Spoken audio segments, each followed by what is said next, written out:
Heather, good morning. Jason, I almost said Heather, good morning, but Jason, good morning. I'm Jason.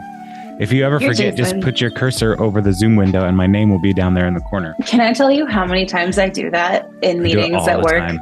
All of the time. Whenever I'm on a Zoom call with a lot of people, I'm always like, who are you? Yes. And there's times where I've been in like Zoom calls where it's like, that guy looks familiar.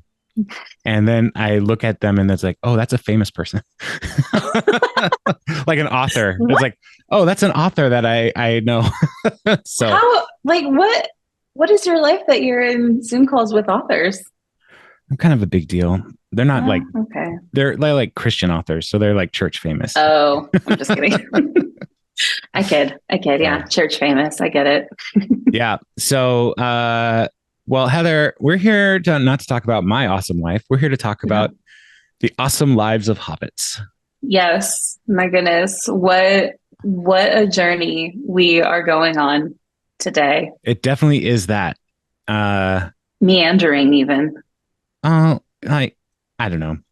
There's some things in these chapters, Heather, that are like, why are we talking about this? Mm-hmm. Right?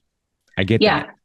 But then when you actually like get into the world, it is so just interesting to think like Tolkien just dropped this little nugget of like massive world building in this story. And he's not really going to get into it. Like, it feels like this is taking forever to get through these things. But at the same time, it's like, this is incredible restraint from Tolkien to be like, no, I'm just going to talk about Angmar, but I'm not really going to get into Angmar. Is Angmar mentioned? Did I miss something? The Witch King of Angmar, the battles around Weathertop and all that. Yeah, there's anyway. I'm not going to lie, dear listener, I fell asleep whilst reading chapter 11. So had to listen to it again this morning on my walk. And I was listening at 2x speed, and I think I might have missed some stuff. I mean, it goes fast. You listen at 2x, huh? Yeah, because you made fun of me for listening at 1.5. You were like, oh, so that's slow. Cute. So slow. And now I go back to 1.5. I'm like, speed it up, Andy. I'm just saying, like, keep notching it up and you'll get better at it. And you'll be like, man, what are you at now? 3.5 most of the time. No, you are not. Yeah. What? Unless they have like really weird accents or they have like different like the narrators are using different like voices that makes it hard to understand. Yeah. I might knock it down a little bit, but most of the time at 3.5. Jeez. So like yesterday I finished a book called it's upstairs. Rhythm of War. That's a good book. It's called It's Upstairs. Yeah. I finished Rhythm of War as a part of my reading through the Stormlight archive in preparation for book 5. It's a 1,200 page book. And I fell behind on my reading plan. 50 pages a day would have gotten me through the end of August. I fell behind because of life stuff. And I was like, I got to hurry up and read this. So I was able to listen to 400 pages yesterday. Wow.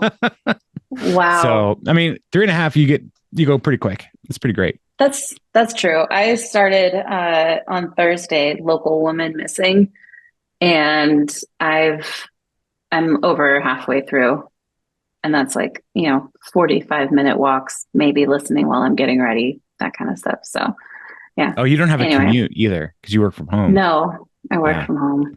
That definitely slows down your reading opportunities. Exactly, which is why I read while I'm walking or while I'm on the Peloton.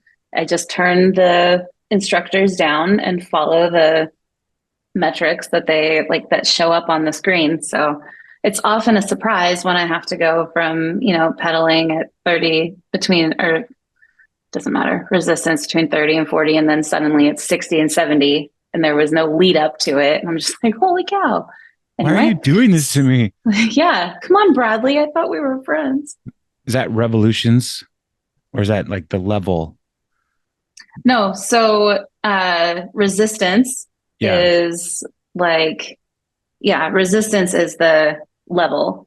And then your speed is, between like typically 80 and 90. But when you get into the higher resistance, the speed goes down a bit. So anyway. I too have a stationary bike. Really? Yeah, I do. Do you use it? I do. I use it almost every day. Really? Yeah. This is me trying. Nice. To quote Taylor Swift, this is me trying. This is me trying. And yeah, I use it almost every day, but I use Apple fitness guides. So I don't do the Peloton thing. I didn't want to join a cult. So well, that's not what you said earlier. No one heard that. I know. But I do have some things, great opportunities for you if you want to get into soap. Anyway, soap, chocolate candies, wrapping paper. Yeah. Elementary school was just training. Training for exactly Amway and Avon and all that. Anyway. Yeah. But we're not here to talk about that. These? We're not here to talk about that. We're here to talk about the exciting lives of Hobbit. So Heather, will you give us a summary of what happens in chapter 11? Oh man, it's a long summary, guys, but yes, I will do it because chapter 11 was a long chapter. It is A Knife in the Dark is the name of the chapter. So party is resting at the inn, but there's for sure an ominous feeling. Well, it says like they're getting, tucked in, whatever. Yeah, there's an ominous feeling. And it turns out the Black Riders have made their way to Fatty's house way back in the Shire. In Buckland. They bust down the door and Fatty ran and alarms rang out across the land. And then, I'm definitely skipping over some things. No, this is a summary. It's okay.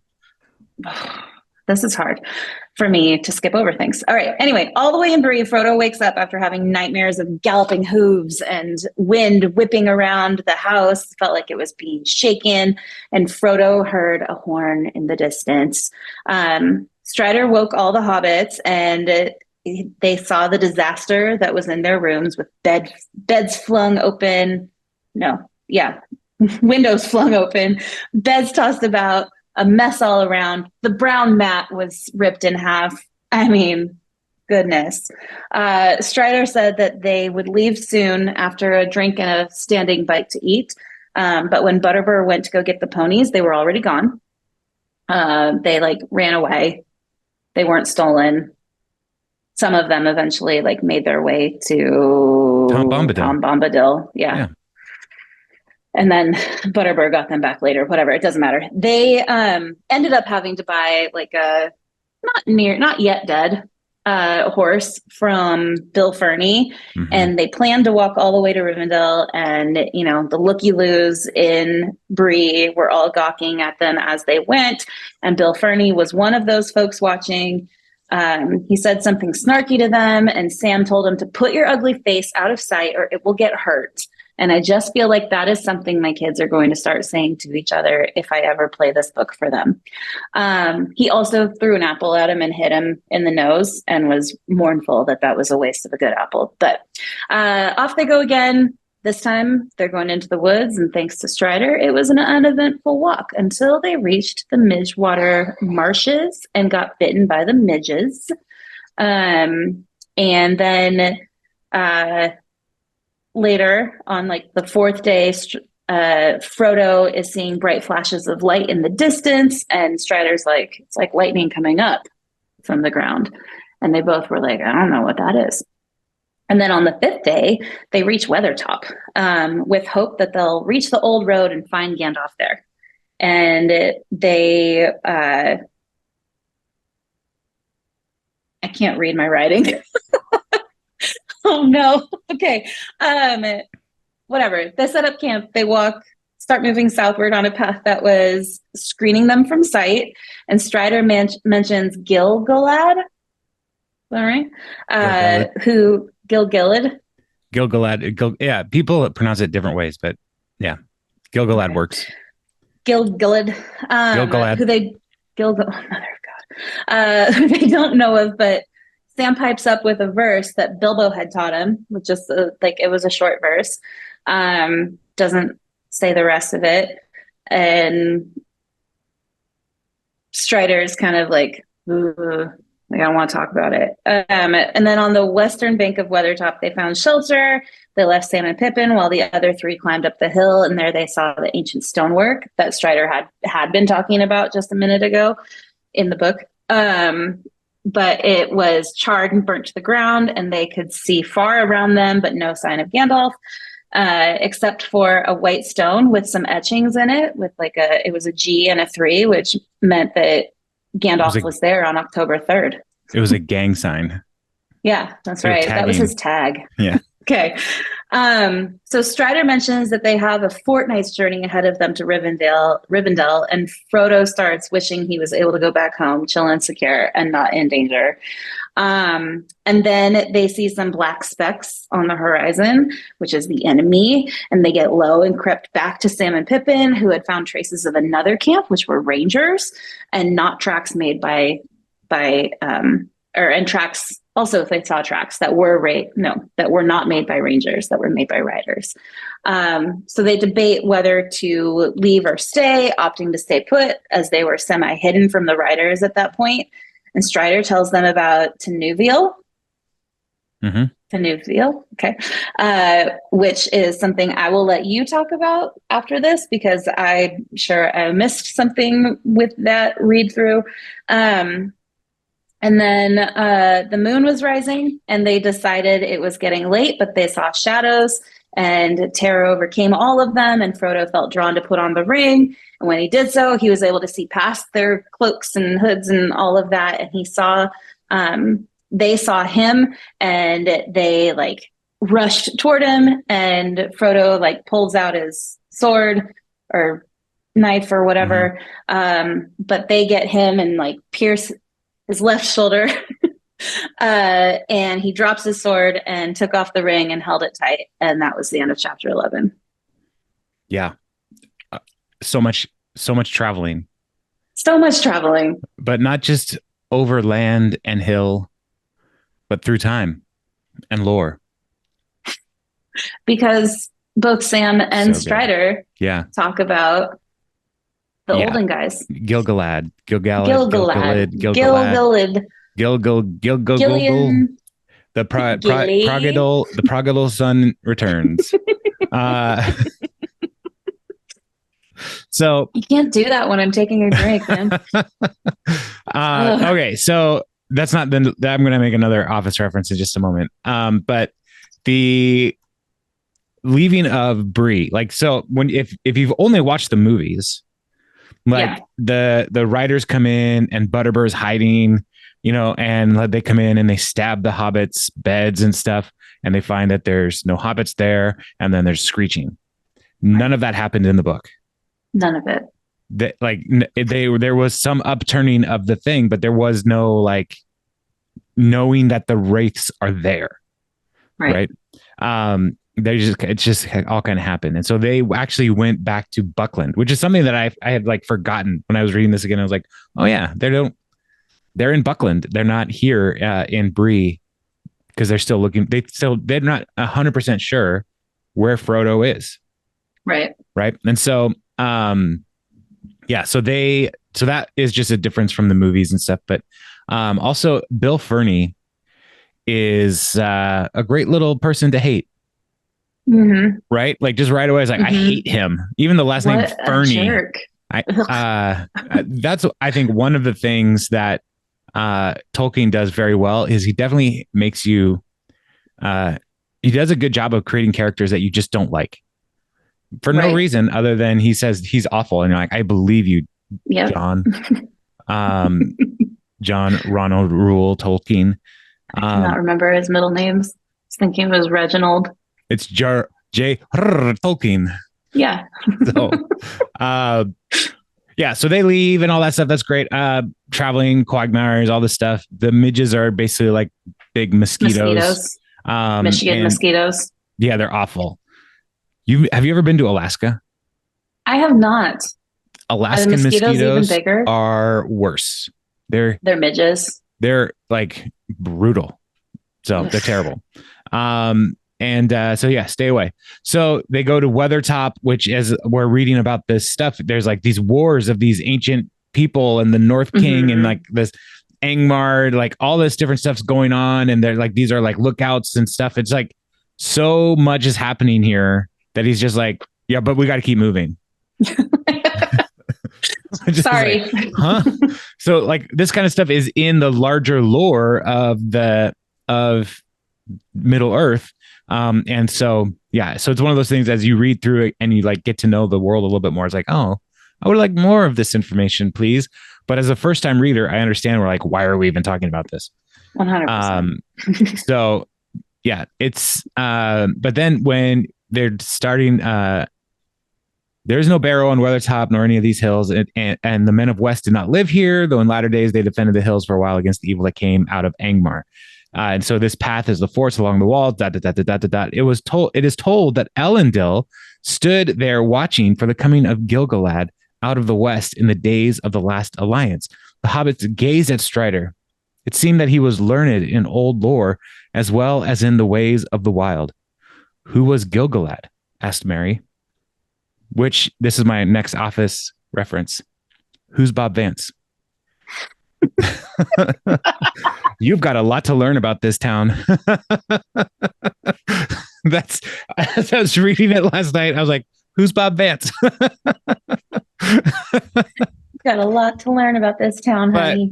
But the song, like that start, like Strider doesn't answer because he's thinking about probably thinking about the bigger story here. Because all of this has to do with his heritage. Right. And like where he's from. And so he's talking about Gilgalad, but then like we're going to hear the song of Beren and Luthien, and like that's his people. And so he's tied to this. And so he's probably thinking about like his own heritage, his own life, how he got to where he is, essentially. But then somebody starts singing, and it's Sam. Samwise sings about Gilgalad, the elven king. Of him the harpers sadly sing. The last whose realm was fair and free between the mountains and the sea. His sword was long, his lance was keen, his shining helm afar was seen. The countless stars of heaven's field were mirrored in his silver shield. But long ago he rode away, and where he dwelleth none can say. For into darkness fell his star in Mordor, where the shadows are. And Mary's like, well, tell us more. And Frodo's like, we should not talk, or Strider's like, we should not talk about Mordor. We should not talk about these things. And like, everybody's like, he didn't make this up. This is a big, important story. And Pippin's like, going to Mordor. I hope that won't come to that. Dun, dun, dun. Foreshadowing. Such foreshadowing. Yeah. It's 100% going to come to that, Pippin, and you know it. This is Chekhov's Mordor. So... Do you not know that expression, Chekhov's gun? No. Anton Chekhov, playwright, says if a gun is described on the mantle in the first act, it needs to be used by the end of the third act. Like, so most plays are 3 acts. You know, if you don't just talk about a gun, if you're not going to use the gun. Okay. Do you watch Only Murders in the Building? I have not watched it. I heard it's good. But it's so good. It's a new show. I don't know if any of my family will want to watch a new show. I think Joss would watch it. Okay. I'll tell Josh she needs to watch it. I also don't have Hulu, so it's another thing that I have to figure out. You have Disney Plus. That doesn't have Hulu. You have to get a Hulu bundle. I thought it all was part of it because it's in ours. Oh, I don't do any of that stuff. Do you have the ESPN bundle? Or like ESPN? You get a bundle of them all together. We have regular TV too. Because we're old like that. So I also have regular TV. So. Anyway, but Only Murders in the Building. They talk about the gun? No, but it just made me realize that like that is like this first episode of this season. Like mention an incinerator, and it's just kind of like offhanded mentioned. And then at the very end of this episode, you see why. And Because the body was put in the incinerator. Yeah. Yeah. Dang it. Sorry, spoilies. Well, here's the deal. If you learn about playwriting and story writing, nothing can be spoiled for you because you are already watching and going, oh, they're going to use that. That's important. They're hanging. It's called hanging a lantern on something. And you put the lantern there so people see it and you're like, oh, that's going to be important. So, yeah. Wow. Anyway. Okay. Back Tolkien, to exciting lives of hobbits. Yeah. So, as like Sam is like, this is just a song that Bilbo sang to us. And like, because he knew I loved elves. And Strider's like, oh, it's all true. Yeah. All of it's true. Like when Han Solo in The Force Awakens has Finn and Rey on the Millennium Falcon, and they're like, Jedi are real. And Han Solo, who was the skeptic of all skeptics in the original trilogy, looks at them. He's like, oh, it's real. All of it. Because he lived it. It's his heritage. Anyway, so you got to watch Star Wars. It's so good. When we're done with this whole thing in 4 years, let's do a Star Wars read through all the books, even the legacy. That's a thing that is not happening. and all of the movies and TV shows, and you'll be like, oh man, I get it. Ahsoka's awesome. She's probably the best character in all of Star Wars. Is she played by Rosario Dawson? Yeah. Okay. Yeah, I do like Rosario Dawson, but no, in the Clone Wars, Ahsoka is the best character. Really? Yeah, she's awesome. She's so good, and her dynamic with Anakin is like great. And then she's never mentioned in the movies at all, and it's just one of those things where you're just like, this Ahsoka erasure will not stand.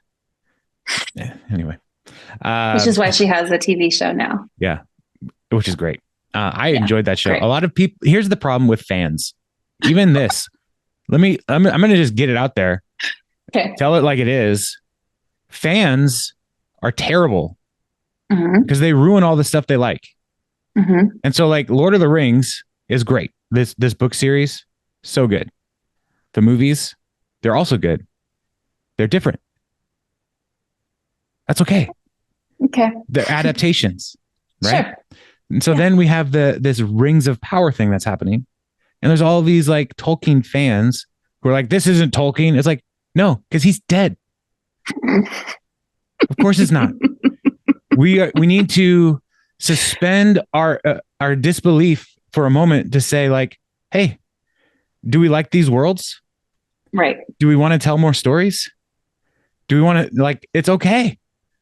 And let people like what they like. And so like Tolkien fans can be terrible to people who are just getting into Tolkien. You're like, oh, you've only watched the movies, you know, and it's like, no, they're watching the movies. They're enjoying the world that we're all kind of playing in. Get over it. Right. It's so annoying. It's so annoying. Yeah. But Star Wars fans are even worse. Really quick sidebar. You mentioned the, willful suspension of disbelief, which was something that we talked about a lot in drama. In 2 or More at church. Yeah. And I remember I know a human video about it. Curtain. I remember doing improv one day in the auditorium or in like the sanctuary at Cedar Park. And we're on the stage. And I think it was Darren. I don't remember who was with Darren, but Darren was up there. And all of a sudden he goes to like drop kick a cat as part of his improv. And literally all of us that were sitting down in the pews went like, after like he drop kicked this imaginary cat. And I was like, we all believed this. Like, this was just a normal reaction because it was so good. Anyway. So yeah, that's what I think of anytime I hear that phrase. One time when I was preaching, I was talking about holding a baby. I was like holding the baby. And then all of those years of drama, I was like, what do I do with this baby? I got to put the baby down. And I have a little stool that is next to where I preach. And so I just put the baby down. Amazing. So my brain is messed up. It's okay.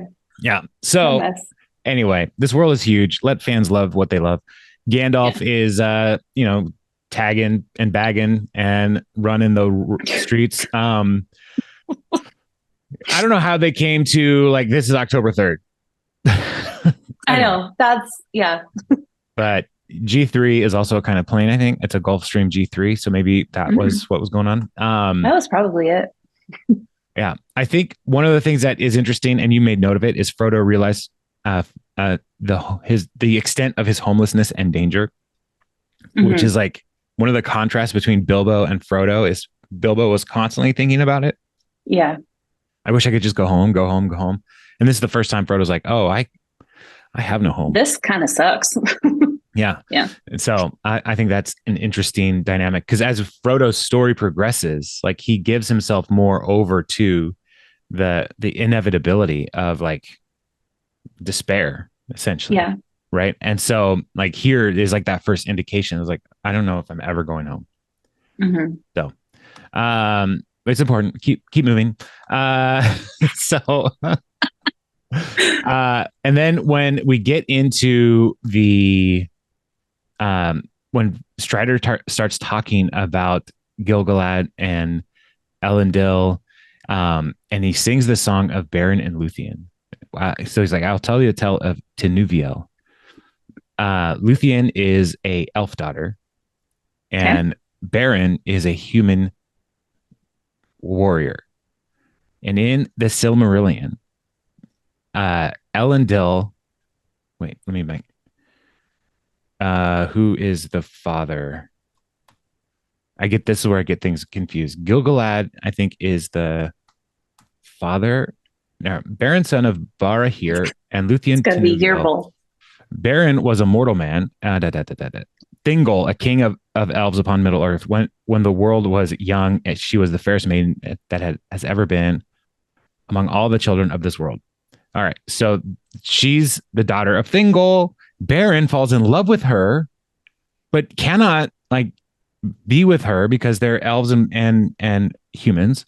And Thingol sends Beren on an impossible quest to get the Silmarils that had been forged by elves and taken by Morgoth to go and like get the Silmarils back. And Beren grabs it in the whole story. There's a werewolf and all kinds of stuff. Beren like grabs the Silmaril with his bare hand and it like burns his hand off, but he owns it basically.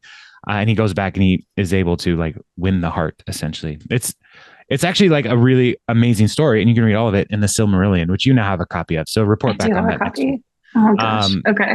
But he's telling this story and it's like many, many, many pages of story in the larger story, and it's one just long paragraph in this book. So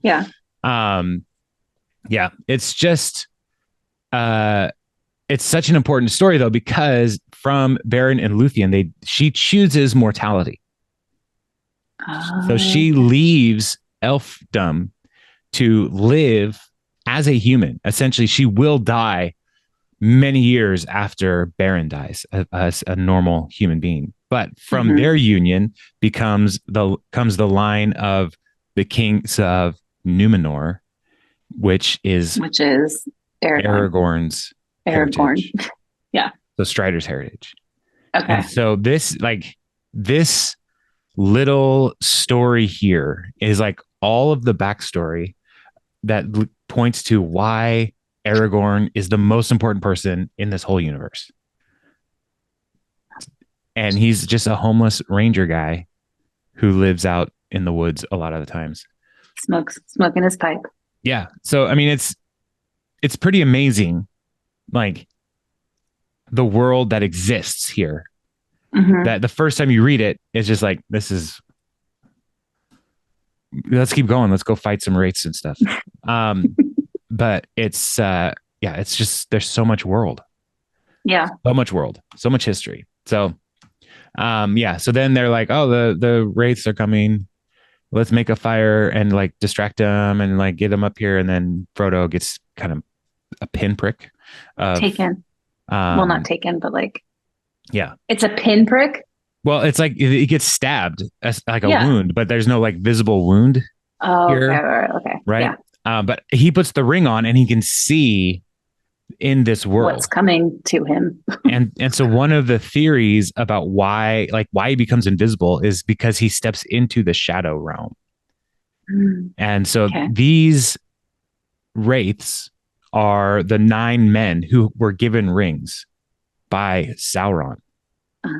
And their rings corrupted them over all of the years of use. And so now they essentially live in the shadow realm. Shadows. They are creatures of shadow.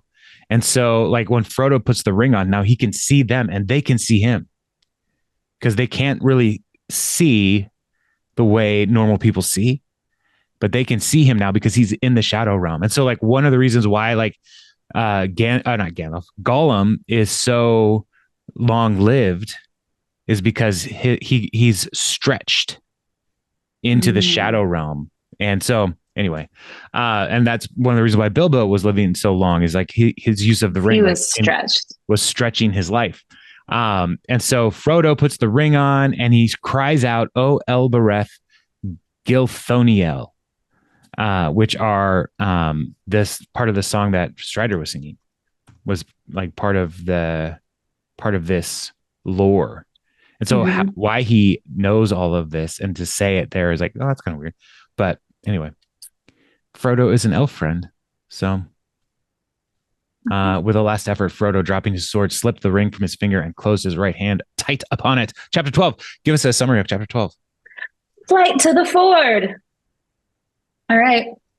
So when Frodo comes to, the others were overjoyed, but stated that they had seen nothing but the shadowy shapes coming toward them. And then it sounded like Frodo was crying out from far away or underground, and they didn't see him until they like stumbled over his body just laying there. Strider had left sometime before, but returned to tell them that he could not see any other riders, then left again. And the hobbits tended to Frodo, and Strider returned again, and he had some leaves that he put in boiling water to help heal Frodo's wound, which was bad and was going to be difficult to heal. And Strider was like, I'll do my best, but dropped out of med school. And so they decided to leave Weathertop, and Frodo rode upon the pony, who was no longer nearly dead. In fact, he was faring much better in the wild, proving that Bill Ferny was a turd, and our hatred of him is justified. They traveled away from the road for 6 days, but then they had to get back on the road for a bit once they got to the river Horwell. They get to what? Horwell. From which you draw whores. Is that what you're saying? No, okay. Anyway, they get to the last bridge, dreading that the enemy may be there, but instead Strider finds a green jewel, and he's like, this is an elf stone, and he takes it to be a good omen, and they cross the bridge without any event. Phew. Strider spoke of Rivendell, saying that's where his heart is, but it's not his fate to sit in peace. And that's because he loves the elf princess there, right? Arwen, thank you. Liv Tyler. Who can only speak in a whisper. Right. Well, come on. You have a full voice. Use it. Yeah. Come on. It keeps raining, making for miserable walking and camping. And then one morning, it finally stopped raining, but Strider realized that they had gone too far north and that they'd have to find a way to go toward the ford of Bruinen. Bruinen, doesn't matter. Yeah, that'll work. Which led to climbing, which was difficult and terrible for Frodo, but the pony was doing its best to find easy footing and make it okay for him. Sam was worried about Frodo, though, because he was like, he's looking pretty rough and wants to understand what was happening to him. And Strider explains that there's poison or evil working in Frodo, but don't give up hope. They spent the night, they set out again, and their spirits were lifted. They found a path eventually and came across a troll hole, and Strider said it was probably long forsaken, not to worry. So they keep going on, and lo and behold, trolls. And they were freaking out. Two of them were freaking out about it. Can't remember who. But Strider goes up and hits him with a stick, and nothing happens because it's the same trolls from Bilbo's time adventuring. And anyway, they ate their meal by the trolls, and Sam sang a song about trolls, which he made up. It was just his own little thing. It was so precious. Do you have Sam something to say about that? No, just Sam I just the love Bard. Sam. Cute. Anyway, so they were on their way again, and they started hearing hooves again, but this time it was Glorfindel from the house. What? You nailed it. Good. Glorfindel. Perfect. From the house of Elrond, sent to search for them. He said that Gandalf had not yet made it to Rivendell when Gryffindor was set out. Gryffindor.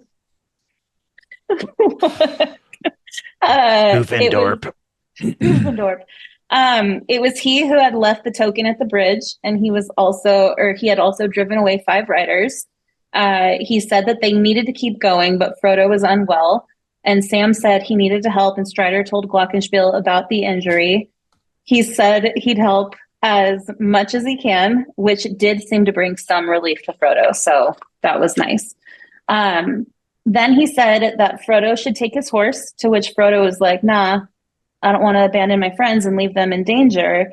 And Goldilocks said, you're the reason they're in danger. The peril will follow you. They took off, not getting rest from Gulliver's quick pace, covering many miles in their journey. What's wrong?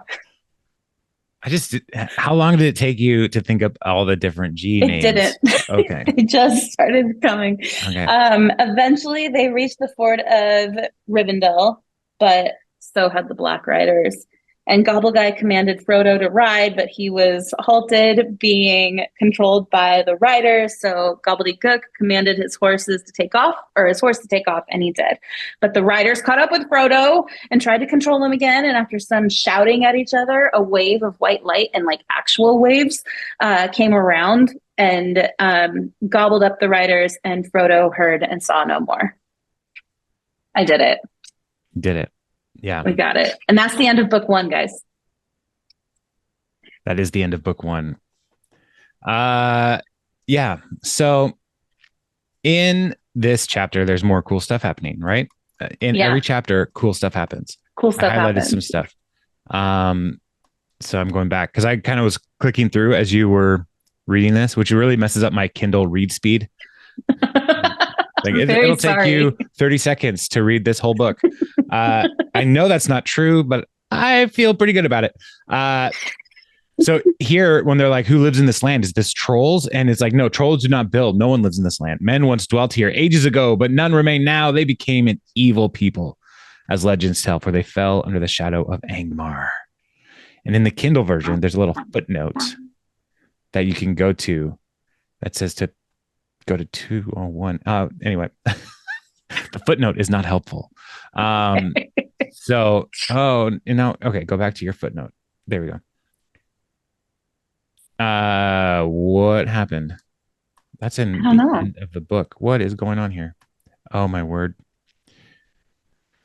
Oh, okay. So, anyway, so again, another little callback to the Angmar situation, these evil people of Angmar. And so the Witch King of Angmar is one of the Wraiths. Okay. So he's like the main guy. And so this evil is falling over them. But then, so I highlighted stuff and keep moving. Strider walked forward unconcernedly. Get up, old stone, he said, and broke the stick upon the stooping troll. One of the interesting things here, trolls, when they're in broad daylight, turn to stone, as everybody knows. Stone. Yeah. Doy. And Strider actually reminds them of this simple fact. Pippin, you stupid fool. You're forgetting your family history, but also everything you ever knew about trolls. Right. Come on. Forget everything you ever knew about bread. I've got a great invention. red. I love Norm Macdonald. Oh, so he's Lord. like highlights this. But one of the things to remember about trolls that you may not know is trolls are actually formed from the mountains. They're from stone. Oh, okay. And so this is something to note. Don't forget everything you knew about trolls. Please remember this. And so when it is broad daylight, they turn into stone because that is their origin. Got it. So, and that's also why they're so dumb in the Tolkien works. Is because they're dumb as rocks. Oh my gosh. Okay. So the other piece here, when you haven't watched all of LotR yet, all of the movies, in the final battle with between the forces of good and evil, there is a massive cloud that comes over the realm of Gondor.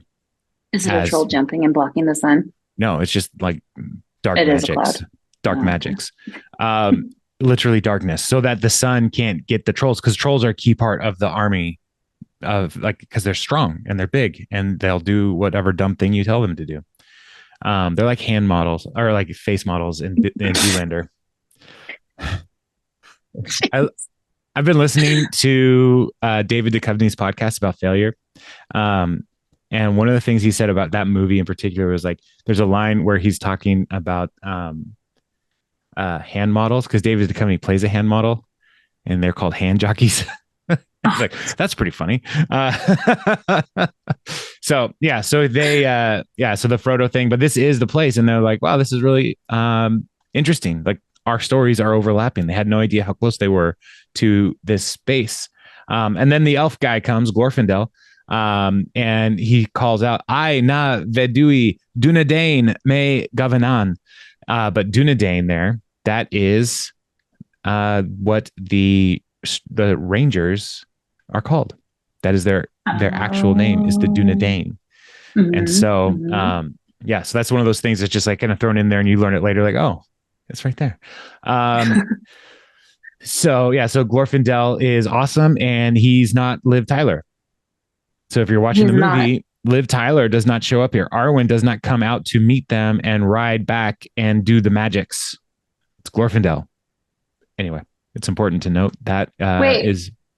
Oh, so he's the one that causes all the water too? Well, I'm not entirely sure who causes all the water, but in the movie, Arwen. It's Arwen is saying elf things, and the waters whisper. Come. Yeah.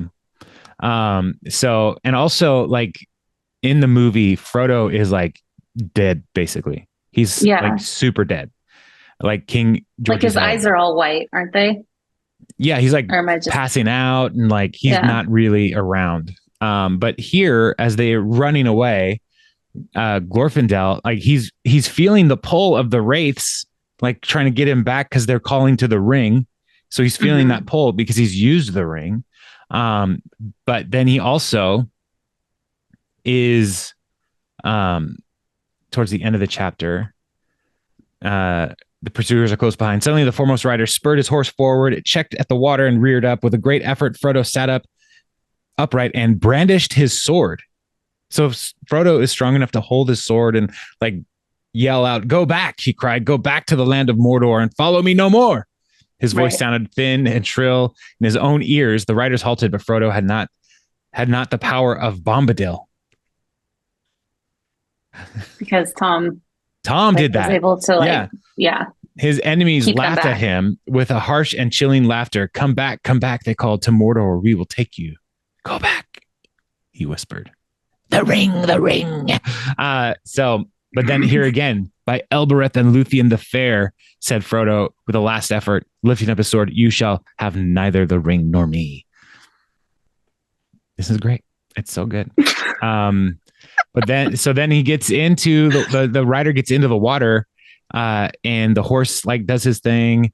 And then there's these dimly Frodo saw the river below him rise, and down along its course there came a plumed cavalry of waves. White flames seemed to Frodo to flicker on their crests, and he half fancied he saw amid the water white riders upon white horses with frothing manes. The three riders that were still in the midst of the ford were overwhelmed. They disappeared, buried suddenly under angry foam. Those that were behind drew back in dismay. And then Frodo passes out. End of book 1. Wow. But like the Frodo, like nobody here in the book calls on the river. Right. In the movie, Arwen calls on the river to do the thing. In the book, it just happens. It just happened. So who did that? Your mom. No, I don't think mom's ever read these books. I don't think she would have any idea what we're talking about. So one of the questions that I have is, did Elrond from his fancy house with his tunics and fancy smooth hair call out to the river to do a thing? He's an elf. Of course he has pointy ears. Or maybe, is this one of the Maya? One of the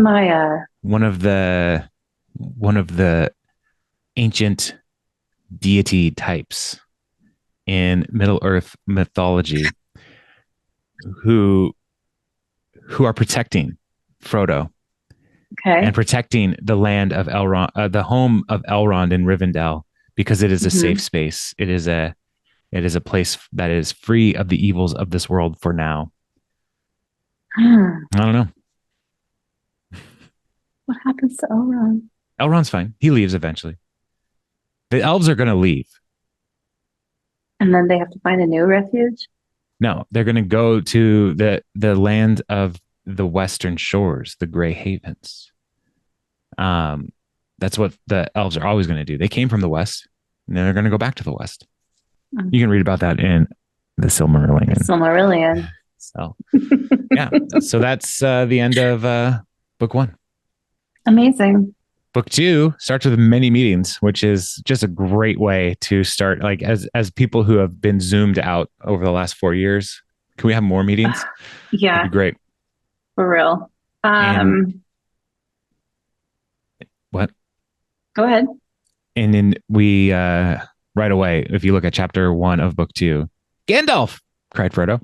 So Gandalf's fine. Oh, perfect. But is he? We're going to learn some stuff. Chapter 1 of this next book, I think, is pretty long. He's seen some stuff. So do we just do one chapter? That would probably be wise. 23 pages, but there's probably a lot that happens. There is in a that song. One chapter. Ugh. There's 2 songs. Barf.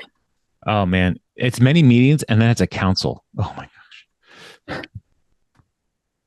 Which that one is even longer. That chapter is. Let's just do one longer. chapter next time. So okay. Goodness. Did I send you the reel that I saw yesterday about you'll have my sword and you'll have my bow and you'll have my sax? And then it just goes. Was that a reel? It was a reel. Oh, I thought it was just a meme that you sent me, and I was like, I don't get it. What? I don't think I clicked on it. Oh my gosh. Okay, well, I'll find it again. You don't have to. If you sent it to me, it's in my inbox. I don't know if I sent it to you though. Now I'm wondering if I did or not. Now you're just wondering if you're a forgetful Francine. I didn't. I sent you a reel it was a reel a couple days ago of a dog that looks like the bad guy. I feel like my dog is creating orcs in our garden. But yes, I remember that. That anyway looks like Sauron. That's it. He does look like Sauron, doesn't he? Anyway, that's that. Yeah. So we don't need to tell these people about the memes we send to one another. No, we don't. We probably shouldn't. We should probably stop. Yeah. Because I had to go take a train to the Southlands of Pike Place Market. Amazing. Get I a pierogi. corrected a family member that it's not Pike's Place. Did mom call it Pike's Place? No, not. Okay. I wouldn't be surprised. Doesn't matter. You know. I'll call them out. It was Kelly, my sister-in-law. What? Like, Kelly. it's Pike Place. And she's like, I prefer not to be corrected on that. I was like, well, I prefer not to be around somebody who might be confused for a cruise ship tourist. It's Pike. Yeah. And also, it's not Nordstrom's. No, there is no S. There is no Nordstrom. S. It is Nordstrom. It's not Red Robin's. It's not Fred Meyer's. No, it's Fred Meyer. And the store down the street from my house is not Aldi's. There's no S at the end of it. It's just Aldi. Aldi. Yes. Anyway. I don't know anything But then about you get that. places like Reese's where there is actually an S at the end of it. What's and Reese's? You're just like, it's a grocery store. And Are they the Brahms ones- is an ice cream store. Do Reese's, are they the ones who make the No. like mac salad? No, it's spelled REASORS. Oh, Yeah. and forget them. I know. love a tub of mac salad. Oh, so good. I prefer Kathy's mac salad Yeah, it's to good. I really literally like that too. anything else. Anything Like, else? Any other Like type more of than ice macaroni cream. salad. Well, don't go that far. When you come out to Oklahoma, which you should, I will take you to Double Shot Coffee because their coffee is actually quite good. They also have these they're like peanut butter cups, but it's made with pecan butter. Delicious. And they have a coffee ice cream that is $8 a pint, but it is ridiculous. And I've had like 3 spoonfuls of it and I'm just like savoring it. So anyway, yeah. I This think should podcast be is brought to you by Double Shot Coffee in Tulsa, Oklahoma. I think you should Please. recognize that you have to say their coffee is actually good. Well, okay, that's not because there are some places out here that I'm like, oh, this place has come highly recommended. And I go there and I'm like, this is not good. This is not good. Bad coffee. This is bad coffee. And the fact that I just paid $5 for this, I'm pretty upset. So what is your coffee drink? What do you get? I just get a cold brew usually. And you And pay $5 for a cold brew? There was $5. Oh yeah, that is frequent around. Like if you're going to non-Starbucks kinds of places, it is often that you pay that much for coffee. I just get drip coffee most of the time, so I'm not really aware of what other things cost. So I took Jocelyn to Starbucks the other day. She's on swim team and they have swim practice right now. School starts on Wednesday here. Amazing. And so she's doing, summer swim practice, and we went to Starbucks and she's like, can I get breakfast and a drink? And I said, sure. That was a mistake. And so she got a breakfast sandwich, which is fine. And her drink was like $7. Yeah. What did she get? Like the pink drink or? It was like some kind of oat milk diarrhea thing. I don't know. Gross. It was one of the seasonal things. It was a pumpkin spice oat milk shaken, whatever, yada, yada, yada. Oh. So like an oat milk shaken espresso? I think so. I can't remember. Yeah. So she's drinking coffee now. My darling Joss. Yeah. Judah will never drink coffee. Really? Yeah. He doesn't like the aroma. And so he's imagining that's the taste. I was like, well, you're dumb. Listen, dummy. Sorry. Love you, but you're wrong. Wait till you get a job. And we'll have to get up every day. You're like, he does have a job, doesn't he? He doesn't have to get up for it. This is probably not things that we need to talk about. Oh, I know. Yeah, the internet can know. My son doesn't have to get up for his job now. His job happens later. He's got one of those jobs where it's like, I've been up. I guess I should do something with my day. Yeah. Go to work. That's how Dad's job was for a long time. So when he worked swing shift. He and I worked the same shift when I was at Starbucks and he was at like the Safeco building or So we often got home from work at the same time and we would watch The Tonight Show with Jay Leno for a while and then go to bed. So, yeah. Man, that's a terrible shift. It was 3:30 to 11. Especially for like a family, because Kathy did that. You just don't see your people. No. So yeah, it was not No. fun. That was terrible. Nights was actually better. Anyway, well, Heather, we should go.